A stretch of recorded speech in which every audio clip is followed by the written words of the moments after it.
Okay, so welcome, Lesley, Mattima. It's Liza. I for always said Mattina. Mattina, but how do you say it? Mattina?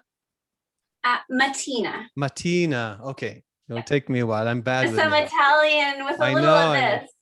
It is, because I said, isn't that morning? I think that's morning in Italian. Yeah, it is. And I was like, oh, what a great last name. Yeah. What a great last name. Lesley Morning. That's amazing. Yeah. So welcome I see to lots of early mornings. So yeah, as a baker. As a baker, you would. Welcome to Upfront Toronto, Lesley. Conversations with people that move the city forward. We're really happy to have you. I know we know each other for a little while. You own OMG Baked Goods, which is located at 1561 Dundas Street West in Little Portugal. And we're really happy to talk to you and find out a little about you, about your business, about your personal life, and also about your opinions about the city, which this is about what the program is about. So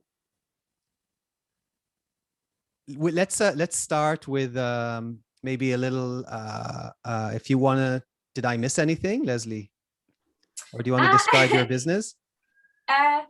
Well, you didn't miss anything, but just to elaborate a little bit, OMG Baked Goodness started back in 2007 out of my home, which is, something that I think a lot of bakers think that they can do. And it's very, very hard. And then opening up a bake shop was even harder. But we've been doing it successfully since 2007, wholesale and retail. And it brings a lot of joy to people's life, including mine. Okay, so I'll add on to that. Thank you. You sell, you make everything in-house. You've been to your place. It's beautiful. I've had your products throughout the years through our good friend Kent. I don't live in your neighborhood, unfortunately, but I got a steady supply of your frozen products that bake really well at home. I had your amazing pies just recently, and also they baked really well, and my daughter loved them. Okay. And I think you've been a guinea pig for us for quite a few new products. I'm a willing guinea pig, yeah. So basically, we'll start. We'll discuss a few things and go over, as I said, business, personal, and city. Liza will take us off with. We want to just kind of talk about COVID, because it's kind of hard in this climate not to at least discuss how it sort of affected the business, and that's really what we wanted to know is because your business is obviously not just, it's not just cupcakes. It's expanded quite a bit now. But we're looking, in terms of COVID, like how's that affected your business? What are the drawbacks? What have been the opportunities? We just want to hear about how that's affected you and your business. Yeah, well, like most people, it turned our lives upside down. Really, we went from having a really large crew of full-time, part-time staff and students on a regular basis to really, honestly, just my partner and I doing it for the most part. And to having a lot of wholesale clients, including restaurants, other bakeries, cafes, fine food shops, to really only retail, focusing primarily on retail. So Lesley, did contraction. Did stores stop buying from you, or did you just stop selling to them? Because most retail stayed open, right? So both, in that because we had to reduce our staff so significantly, we had to do a lot of culling of products and services. So we stopped delivering our services and our products, which meant some people could continue with us, some clients could continue and some couldn't. So, it was it went both ways. Either they said, we can't take you, continue, or we said it. And then a lot of restaurants, because they had kind of more time on their hands, they started doing things in-house, which they would have otherwise outsourced. So it was kind of a bit of a bunch of variables. And then unfortunately, some of our clients shut down for good. So we lost people in a lot of ways, unfortunately. Yeah, that it has affected everyone. We, as you know, we have a bakery and a commercial bakery, and everybody thinks we're just killing it because everybody's shopping at supermarkets, but they forget all the bigger or customers in the food service that went from 100 to 20 within a week, and that was a big part of our business too. So we're with you. Like 2020 wasn't a great year for the commercial bakery, at least. Okay, so you were able, but you were able to stay open though at the beginning. Like, did you decide to stay open, or did you? So initially we closed at the very, from mid-March to May, the long weekend in May, we were closed for walk-in retail, but we were taking orders. And so we would do basically a big bake once a week, and people would place their orders and we would do curbside pickup. So that worked well, although it was a bit awkward before really. Kent, all our friend Kent, he kind of rescued us and got us online, because before that we were just kind of taking orders via text message and phone call and email and Instagram, and it was honestly utter chaos. So that was a lot harder than it should have been. So we needed to kind of fix that system very quickly, even though I knew it would work and it's what people wanted. It wasn't working for us in the way that we, cobbled things together initially. I'm curious, Lesley, what percentage of your business now people order online versus walk-in? It's still a smaller percentage proportion, a significantly smaller percentage. I would say 30-ish. But the good thing about those orders is that they're significant orders. People tend to, and we're seeing that trend across the board. Typically, people are ordering more, whereas, our average spend per customer is significantly higher than it was online or overall. Well, we weren't ever online prior, so we don't have anything to compare it to directly, but just anecdotally, if people could call ahead, or certainly just coming in and ordering versus or pre-ordering, which we always used to do, it's up significantly. People are placing larger orders and stocking up. There is a pastry shop up the street from me on Parliament, and they used to be open 3 or 4 days a week. They closed completely. They went online completely, and I think once a week or twice a week they'll open up, send an email to people, and that's the only way they sell it. It's online. Yeah. And then you just go and pick it up at a window of 3 hours on Saturday morning. I'm really curious to see how long that will last, but it seems to be working for them. Yeah, I think it's really changed in both ways. In consumers' habits have changed significantly, and as a result of us having to respond to that, the kitchen dynamic and business dynamics have changed, maybe permanently. I don't know. Yeah, we'll see. Well, with that, we're going to move to the career segment. And what was your first job? Like ever in my life? Let's go with ever. Yeah. The first real job that you got a paycheck. Where your parents didn't give you money for that. Yeah. Right. Well, I did get paid. It might have been like slightly under the table, and it was involving family, but my brother had a real job. My older brother had a real job cleaning the aquatic center in our little town after hours. And we were kids. We were young. We were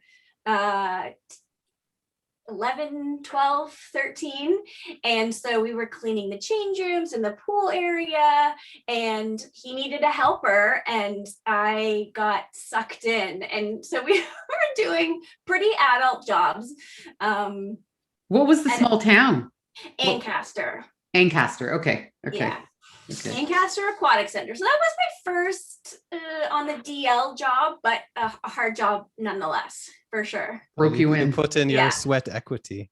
Yeah, definitely. What was then the first job within the food industry?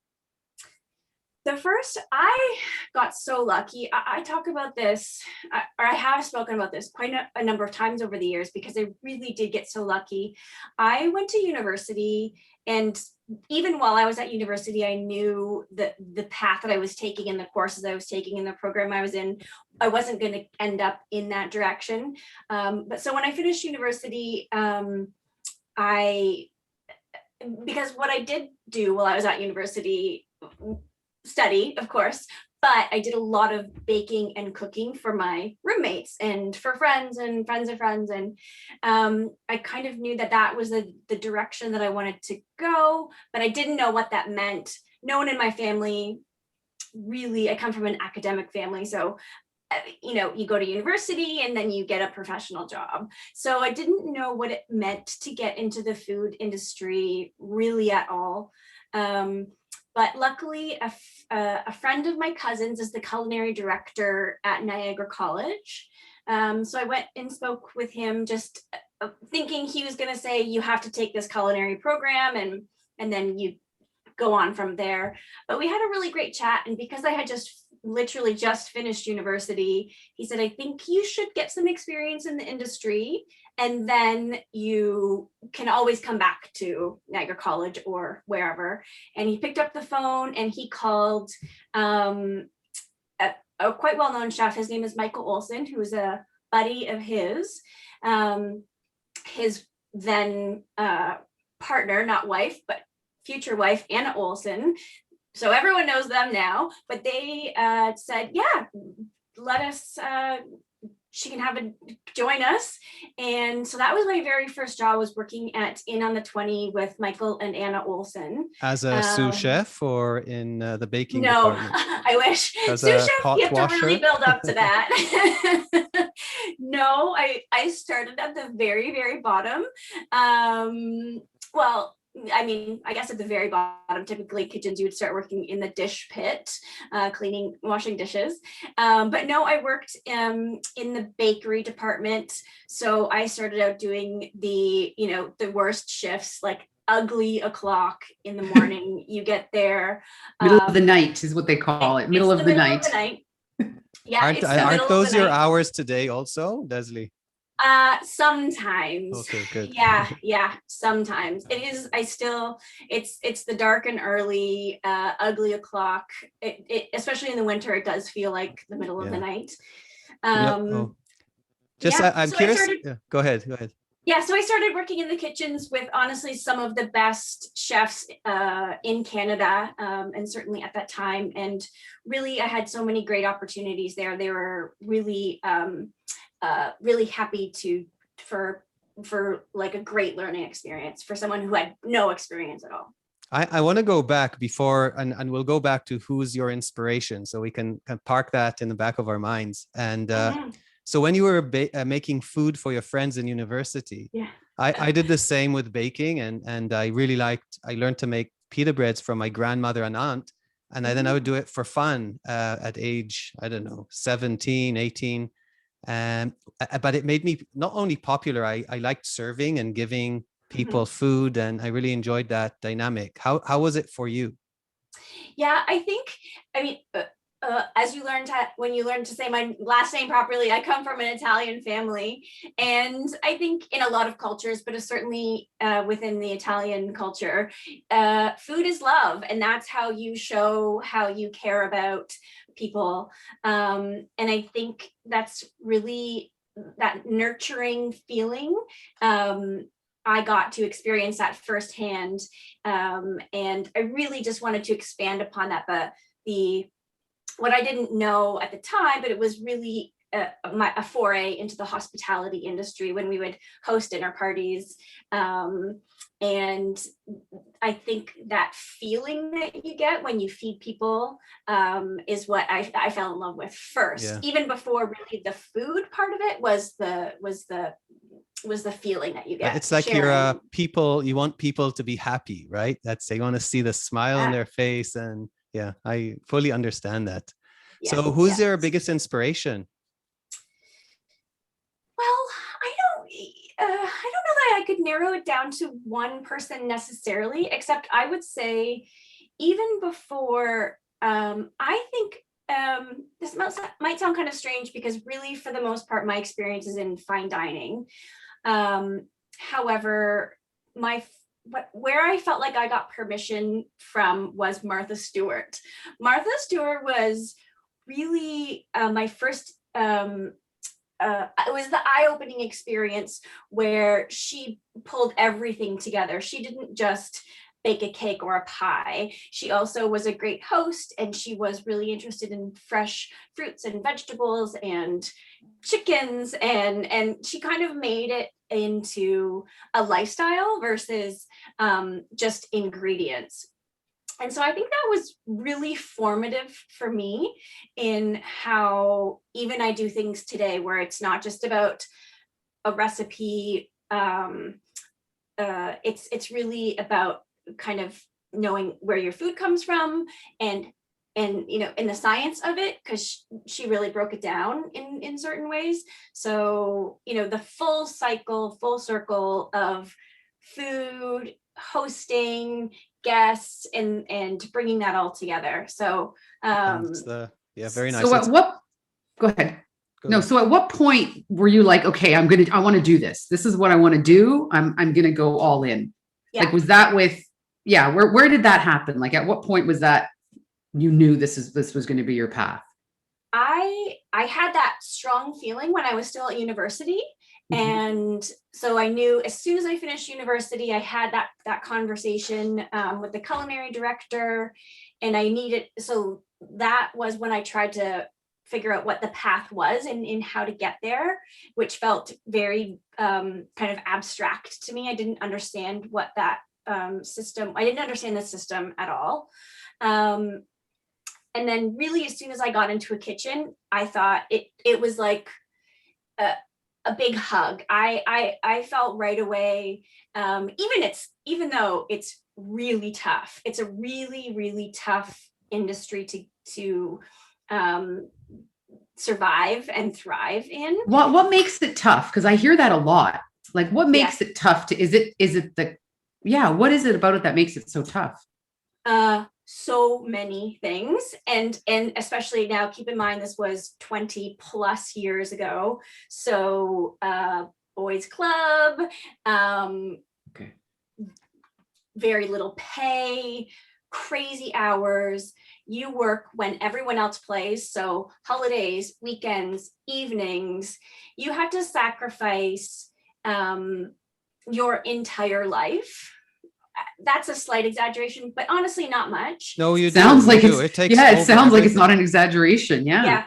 And Liza, really I want to just also add, like, it's small, not only small business operators, but within the food industry. So if you work in the food industry, you probably make the least per hour compared to any other job, because so many hours and all that. But you need to be you need to come up with food, keep quality control. You need to do hosting. And you need to have people within your space. You need to, so you're control, like, not only are you making the food and selling it, you're taking care of customer service, complaints, and dealing and marketing and sales. So I'd say every restaurant owner or bakery owner that sells directly to consumer has to wear so many hats, and most businesses don't need that. If you own a factory, you produce. If you own a store, you create a brand and you sell. And it's so hard in that sense. And I agree with you, Lesley, it's so hard. But then if you love it, you don't really see yourself anywhere else, right? Well, maybe you do on a beach in Hawaii, but well, I don't know. I think because I've been working at a pretty frantic pace for so long, I actually have a really hard time envisioning slowing down or since I opened OMG in 2007, I've taken one beach vacation. Okay. How many hours a week do you work? on average? Oh, I mean, it's pretty variable, but I mean, there's a minimum of 60 hours upwards of, I mean, there's no cap. So, 90, 100 hours sometimes. When anybody asks me advice about business and they're going to go into a restaurant, my main message is don't go into the restaurant business. Just don't. Yeah. And then I also told my ex-wife before, if we open another restaurant, to shoot me in the head. Yes. But we opened it and she didn't shoot, or maybe she shot and missed. I don't know. She tried. I think she tried. For other reasons, but Yeah. I don't think the word stamina is used often enough when people talk about opening food businesses, of course, in particular, because that's what I'm familiar with. But I think as a small business owner, you have to have so much stamina. There's very little downtime. There's very little time off. There's always something to be done. And unless you have a lot of, dedication, but stamina to keep going, whether it's a restaurant or a bakery or a hair salon, and you are the owner of it, you have to have the ability to keep going when the average person wouldn't. Yeah. Lesley, what would your biggest career achievement be in your eyes? I mean, right now, as surviving COVID? yeah, you know what? COVID is like is just an addition, is just a bonus. Surviving, when I first looked at opening OMG, I thought I was doing everything that you're supposed to do. I sat down and I wrote a business plan, and I knew very concisely and precisely what it is I wanted to do. I went to the bank and I said, I just need a little bit of money. I just need a little something to get started. It really wasn't very much. And they were polite, yet completely dismissive. They just simply slid me a piece of paper and said, this is why we're not going to give you any money. And it was a sheet full of statistics of basically saying, the likelihood of you surviving past 18 months is, I think, 22%. Any past 5 years is 2%. So they weren't going to bank on me surviving because statistically I wasn't going to. Yeah, I can't believe did that surprise you? Ready. Yeah, they had Did that ready. surprise you? They were ready. I was shocked. Okay. I was shocked. Yeah. I hadn't seen anything like that before. No one had said that to me prior to that, and I thought, what could go wrong? I mean, I wasn't that naive, but I thought, again, my numbers kind of lined up and made sense, and I knew from being in the food industry for so long what I wanted to do. So now keep in mind, when I started my business, it was a different business model than what it has evolved into. So I knew from being in the food business that there was a huge void in what I wanted to do and that it was going to be a success. They didn't see it that way, so I had to find a workaround. You proved them wrong. So let's wrap up the career area with, where do you see your business in 5 years? Oh, I think pre-COVID, I would have had a really clear answer to that, because it's been on a pretty strong trajectory up until March of last year. So at this point, there is a big question mark because it so much has happened in the past year, and because I'm not at all sure about what's happening in the world, I don't know if it will continue on this path, which is small team, small production, online sales, focusing on a few new product lines. I would be happy if it went that way. What was your plan just before COVID? Like, where would, if COVID didn't exist, where did you see yourself in 5 years? We were very strong in both wholesale and retail, and that was always a great balance for us, because there are certain times of the year where wholesale kind of carried us, and then other times of year where the retail paid the rent. And so that having two streams of revenue actually worked really well. Okay. I want to encourage you, by the way. We are noticing that the numbers are increasing for wholesale. So it is happening. And we work with the US also. So obviously they're a couple months ahead of us, but they are beginning to order more. And we're seeing a clear difference. So I think in a month or two, when Canada catches up, the retail or the wholesale element will be there. So I just want to throw it out there, not to discount it. And, it is a brighter future is coming, I think. And, I'd like to see you being aggressive with your future plans and belief in success in the future. Yeah. I hope so. I hope I want that for the future. We'll see. I want to believe in you. Yeah. Well, to all the bakers out there, yeah, brighter skies ahead. So let's get a little personal. Let's just to get to know you a little better.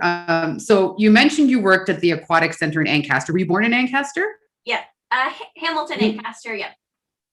Hamilton, Ancaster. Okay. And, you mentioned your parents came from an academic background, but what are some of the key lessons that you learned from your parents? Like, where does this drive come from? Where does this stamina come from? Yeah, 100%. My parents, 100%. Both of my parents have a lot of stamina, kind of in different ways, in that, well, we lost my father fairly recently. I'm sorry to hear.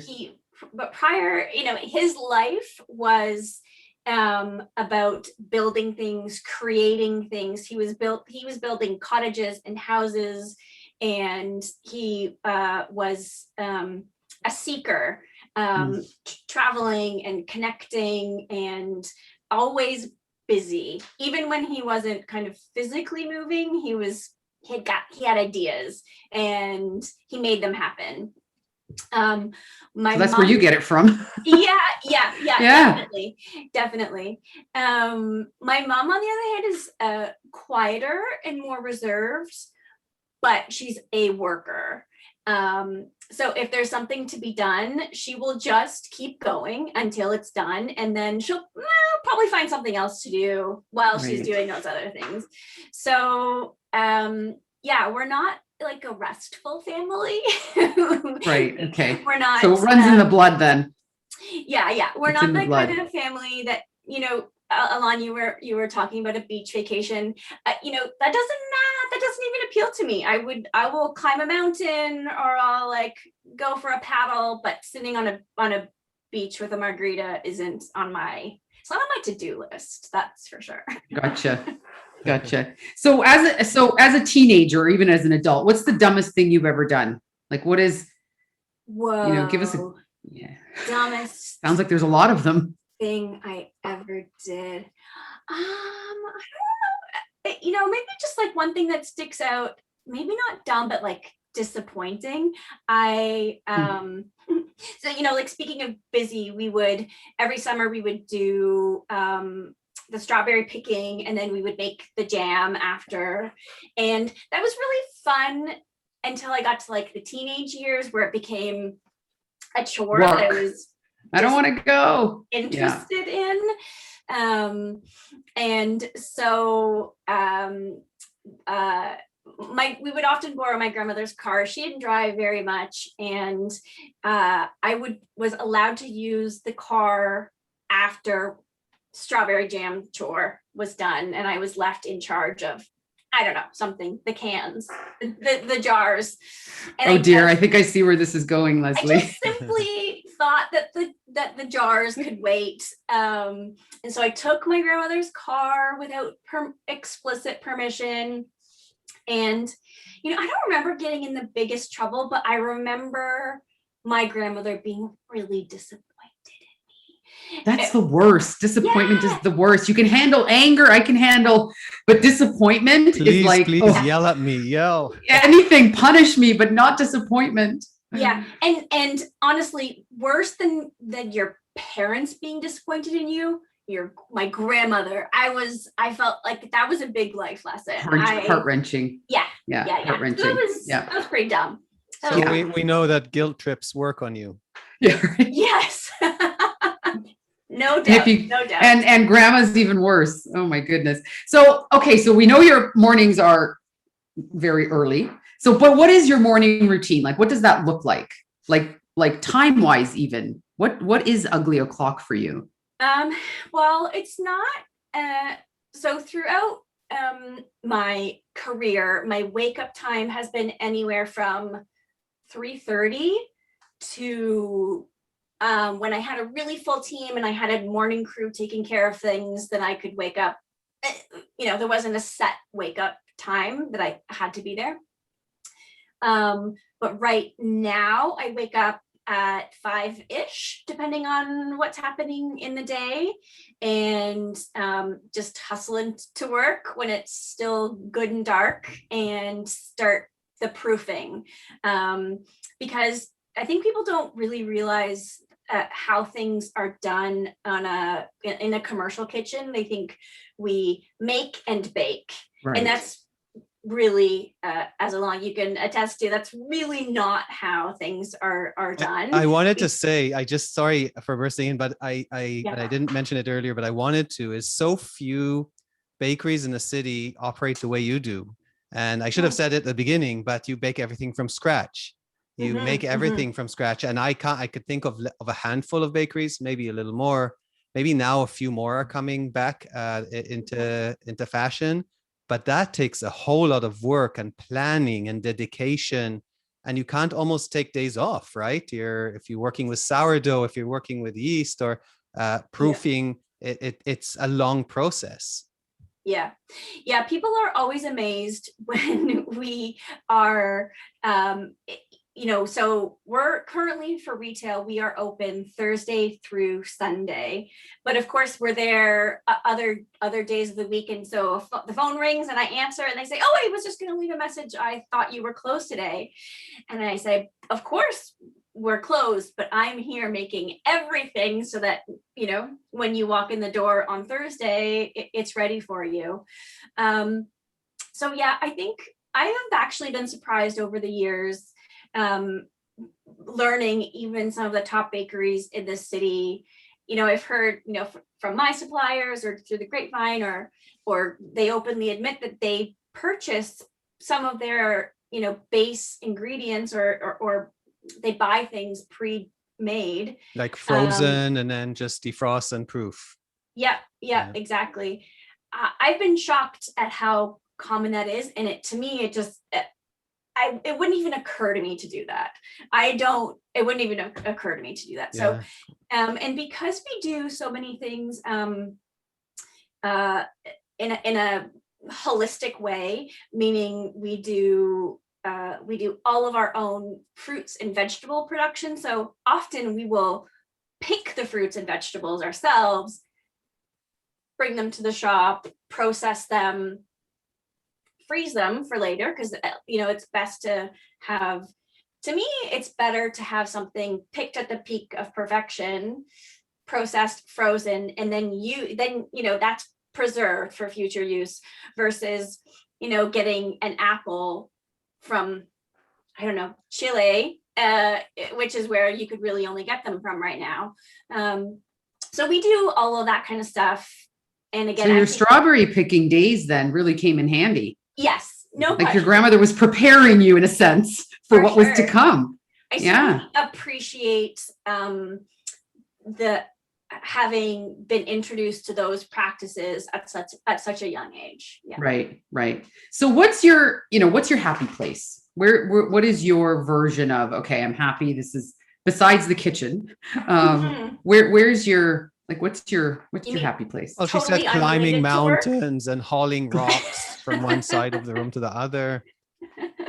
It doesn't include stamina. It doesn't include happiness. Yeah. Like what's your Well, because I should say recently, well, it was a bit of a crappy year last year for a number of reasons, but so we lost my dad, and within the same week I lost my dad and my beloved puppy, my not my puppy, but my dog. That's traumatic. Yeah, it was awful. It was awful. It was kind of sudden, so unexpected. So my happiness was really tied to certain things that then like poof went kind of in that on my days off or happy places were taking my dog for a walk, going on adventures, doing things out in nature, but like with my buddy. So I've had to kind of rediscover things and recreate that without him. And in new ways. Wow, you've been like given change after change after change. Wow. Yeah. What a year. Very, very challenging. Very challenging, for sure. So what's your guilty pleasure? I mean, you're surrounded by delicious foods, like I can only imagine, but well, I drink an entire pot of tea in the morning, and that I would say, like, I'm not like a cup of tea kind of girl. I drink an entire pot of tea every morning, and not even like the good stuff, just what like kind of tea? Yeah, I'm regular tea. Now. Well, I was thinking, is it infused with CBD or is it like... No, although I do start my day with CBD every day. Yeah, my old pastry chef hands are suffering a little bit these days. But so I worked for a while in the UK at this very, very posh restaurant resort, and I learned that they drink a lot of tea, but I learned that they don't just drink one kind of tea. It depends on the time. Well, at this particular place anyways, depending on the time of day, you drink different teas. So that's why I guess there's, like the English breakfast and there's the orange pico and all that. So anyways, during a certain time of day, you're supposed to drink a combination of orange pico and Earl Grey. And so that particular combination stuck with me. And so every day my pot of tea consists of orange pico and Earl Grey combined. Sounds like a bit of a ritual. Is it sort of a ritual thing? It is a ritual because also I don't, we have a cafe, and so I have a tea tower, and I could definitely just use that hot water from the tea tower, but I have a pot that I use every day. I boil the water, I hot the pot, I hot the cup. Ooh, you're serious, Lesley. I'm serious. Yeah. Yeah, they rubbed off on you, those British people. For sure. Yeah. I didn't know that you couldn't just order a cup of tea. Again, this place was like the kind of place where Cher would helicopter into. So that kind of place. Wow. Yeah. Fun. So, okay. So if you could instantly become an expert in something, what would it be? Wow. I have really, I think like a lot of people in COVID, but always I've had an interest in gardening and growing. And so, but I know a little bit about that. There's one thing I know nothing about that I wish that I knew something about. This is going to kind of sound a bit... I'm so intrigued. Animal husbandry. I would love... Yeah. Is that a thing? What is that? I need to elaborate on that. Please explain. What is that? Here in Regent Park, we don't have that. husband. That's probably like an old-timey expression or use, but it's really, I think, kind of knowing the basics of how to take care of animals, and not domestic animals, but more like farm animals. Because I think potentially when OMG runs its course, I would like to have some land and a garden, which I feel like I'm pretty capable of doing already. But I would really love to have some animals, maybe sanctuary style, rescue some like goats or donkeys. Oh my God, that sounds lovely. Nice. But I don't know anything about the actual caretaking of animals. And I think it's something that, you know, a couple generations ago, most of us would have had a working knowledge of how to take care of animals. And now almost none of us do. And I think that's something that we should recapture a little bit. Lesley, I think you should just do it. I have a friend who I'm following on Instagram, and he lives near Guelph, and they moved to a farm, him and his wife and daughter. And now he's posting 2 days ago, they got 3 cows, and they call them their pet cows. And he knows nothing about cows. So it's so funny to see. So he's learning as he goes. So I can keep you posted about that. I mean, please do share the Insta. I will. The cows are out there. Like and Google. I will do it all. I'll do it all. Okay, so from country, we'll move to city. What is your favorite neighborhood, and where do you live in the city? Well, I live in and work in the Little Portugal neighborhood, kind of on the cusp of Little Italy.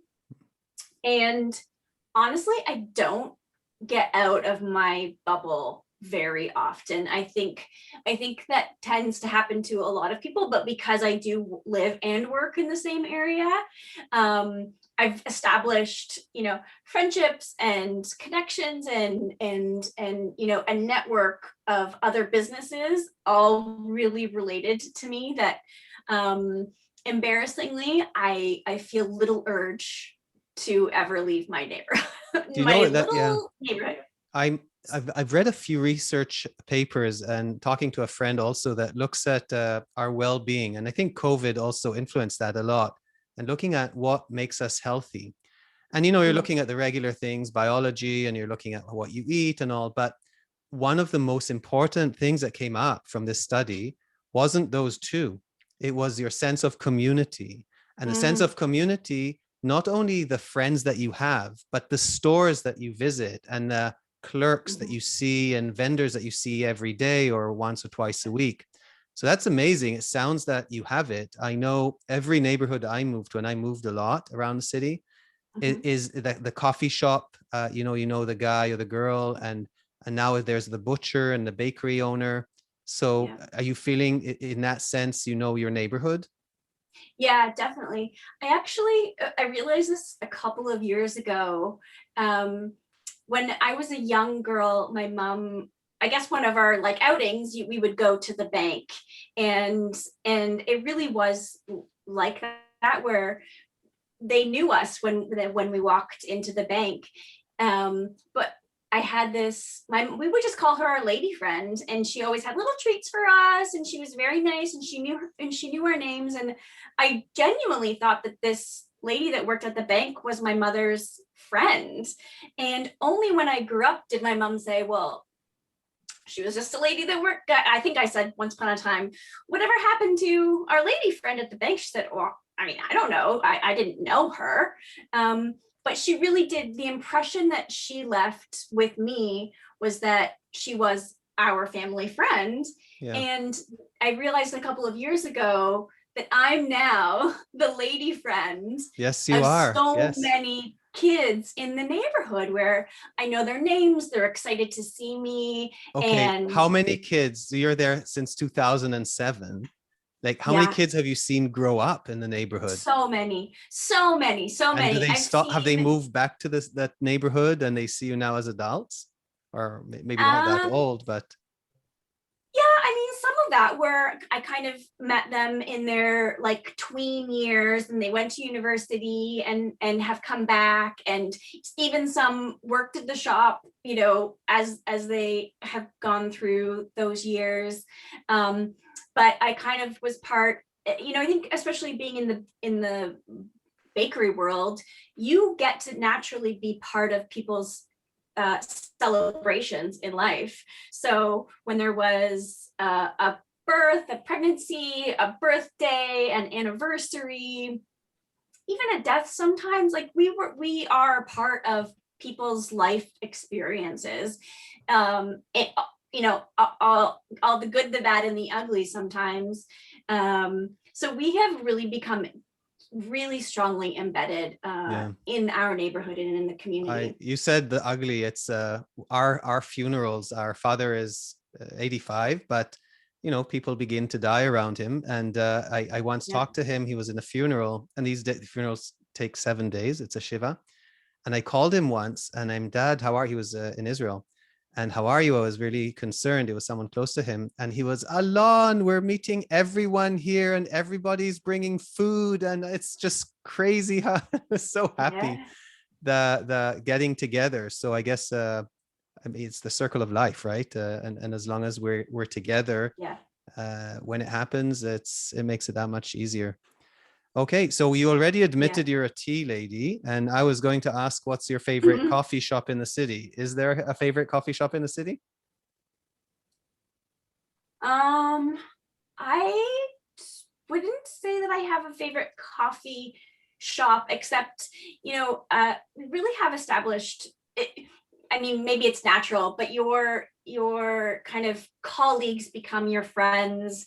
It becomes a really big network. And the place that I admire the most and enjoy the most is also one of our suppliers, which is Hale Coffee. And their coffee shop, like their flagship shop, it's in the triangle, right? In the junction, is just one of the most beautiful spaces. And anytime I get a chance to go there, which isn't very often, I love it. Wonderful. Yeah, they have a really nice space where they roast coffee and make food also, right? And it's so impressive what they do, and so we brag about them all the time. Cool. What is then your favorite restaurant? Do you go out? Or if you want to celebrate a special day, where would you go? I think there's a lot of crossover with kind of maybe wanting to support each other, but also I've just been going there for many years. Union Restaurant on Ossington. They're a client, but they're also friends, and they're kind of a neighborhood, kind of classic place to go to. We've had birthdays, we've had all kinds of celebrations there, and it's always good. I'm never disappointed. I never have to think, like, should I try? It's just always good. Yeah, I've been it's always amazing. A few times. Yeah, I support that. Mm-hmm. What's your so you seem like you're really you're so embedded in your community. I love it. It sounds so beautiful. How long have you lived in Toronto? Like, when did you, like, I'm just trying to understand the timeline. If you opened up in 2007, were you living in Toronto before that? Yeah, I was. So I first moved to Toronto from Niagara in 2003 or 4, I think. Okay. And I moved from Niagara to get an exciting job working at a fine dining restaurants group. I don't know if you want me to share. Sure, definitely. Sure, yeah, give us the dish. Yeah, I was hired by the Oliver and Bonacini group as a pastry chef, and so I worked at a number of their restaurants, and then I kind of left that group and got some other experiences in restaurants in Toronto, and then I opened my own business. So the shop on Dundas, we opened the doors to the public in 2009. but I started the business in 2007. Right. Okay. I just wanted the background because you Yeah. you seem to be really embedded in. Anyways, it's lovely. Yeah, I Lovely. think as a business owner, it's very different being a business owner than just working somewhere for a long time. I think we really do go out of our way to help each other, whether it's borrowing something or we keep an eye on each other. I actually had like a bit of a bummer morning. We were broken into last night. Hmm. Just a bummer. What was It taken, by the way? Was there anything uh serious taken? not much was taken, and I mean, I guess that feels a little bit better, but it was really, you really do feel kind of violated in that way, and you feel very vulnerable, like someone was here and rummaging through your stuff.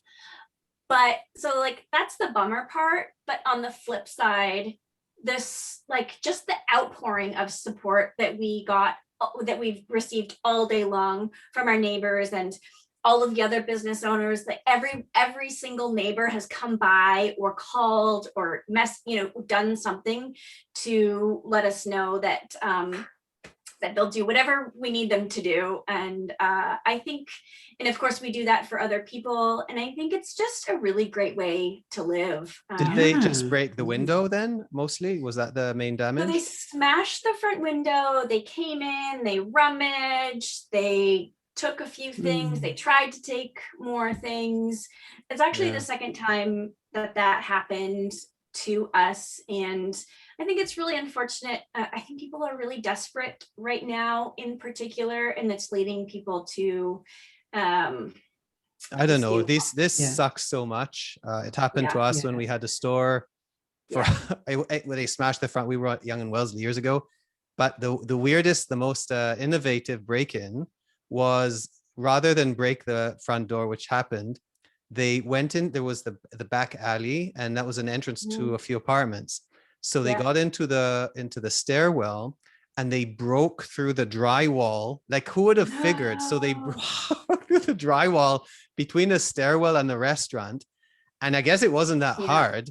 And they were in, and we were, I mean, we were fairly new to the business. So we left the cash register with money in it. And that was gone. But like, I know your feeling of you feel so violated, and also you work so fucking hard that any stranger comes in and just that breaks things and causes all this expenses, and you work so hard for the money. So I'm sorry to hear that. I've seen here in our area, there were some, like, you're right. I think this time, for some reason, more stores are broken into. My partner is also in restaurants, and his places, like a couple of places he works at, were broken windows and cash taken.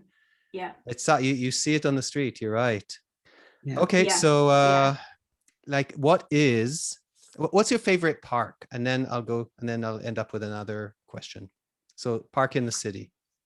Yeah. I mean, I have an affinity for Christie Pits because I live on Gray Street, and it's honestly like a straight shot, but long enough that it's like a good walk. And then once you arrive there, so it's probably a 25-minute walk to Christie Pits. And then if you have a dog or a kid, like, then you just let her rip around the park, and then it's a good walk back. So I do have a strong affinity for Christie Pits.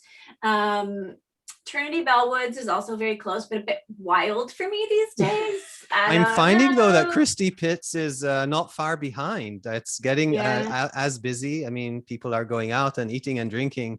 I know the Trinity Bellwood I love, but at certain times it's too much. Like, I don't like going there when it's really busy, but I'm happy for people. I'm happy that it's getting used. Yeah, I'm very lucky because I actually have outdoor space in my house. I've got a great rooftop deck and a front porch, so I feel very lucky. But I get that so many people don't have access in the city to outdoor space, and so if I didn't, I would be doing exactly what they're doing. So I think really one of the only reasons that I use the park so much is having a dog. Like you gotta get out there, you gotta hit the streets and hit the park. But I don't blame them. I would be out there also, but it gives, now I have the heebie-jeebies about it, so I'll stick to my rooftop for now. I think as long as you're not the lady yelling at them, you're good. So, and I think COVID too. COVID's really taken people outside. I think more than they would have been before, because you're trying to be outdoors, you're trying to see people, but you can't really get together. And Liza, we on Geary Avenue, so parallel, people will buy food there and then go and sit and eat it in the park. So the park is almost an extension to restaurants these days. You bring a nice mat, you sit outside, you have a picnic. So yeah. And even when I've gotten together with friends, it's like, where can you go? And it's the park. You go to the park. Yeah. And you see people there with blankets, all sitting 6 feet apart in their circles. And I think it's Liza, kind of nice. That's the park you go to. The parks I see, that's 3 feet apart. Oh, okay. Well, yeah. And if you go to Trinity Bellwood, like people have brought their entire living rooms. It's not just like a blanket. It's a blanket, it's a stove, it's a stereo system. It's, any number of athletic gear games. I call it bro ball. I don't know what it's actually called, but it's the game where it's like a little trampoline and you hit the ball. I don't know, bros without shirts seem to be the player of that game. So I don't know what it is though. We were once sitting in Trinity and with my kids, and my son, who actually yesterday got COVID, was sitting and he got hit by a baseball. So I don't know. I remember that park, in his arm.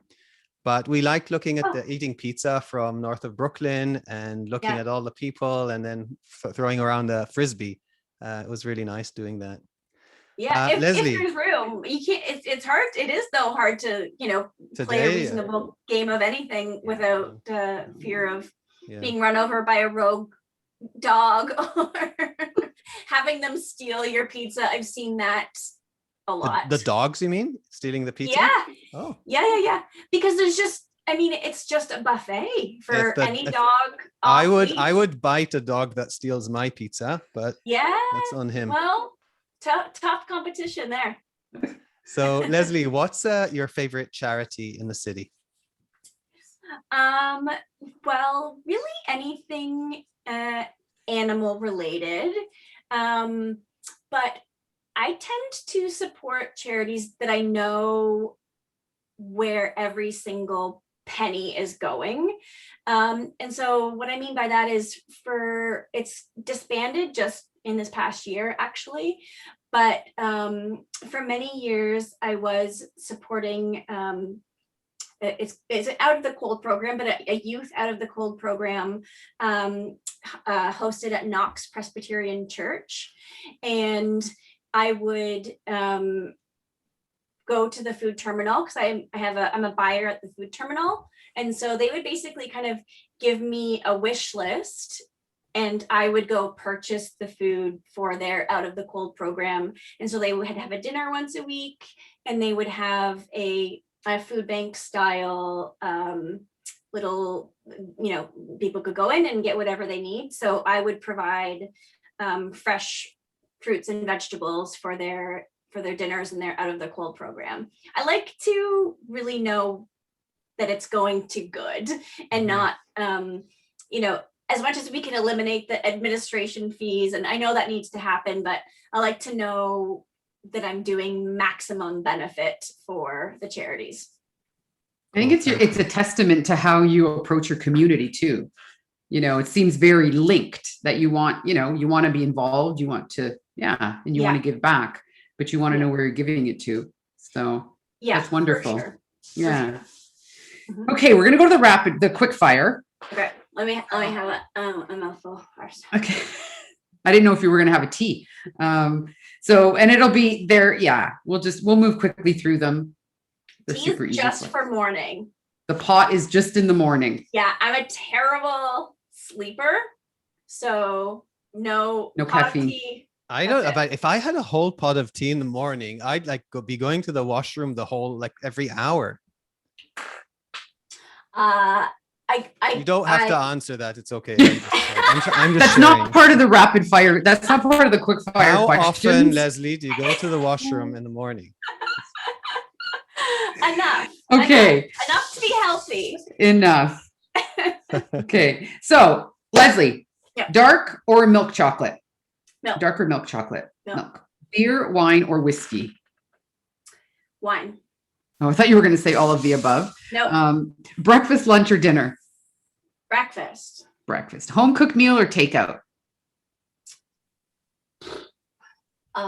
Takeout. City or countryside?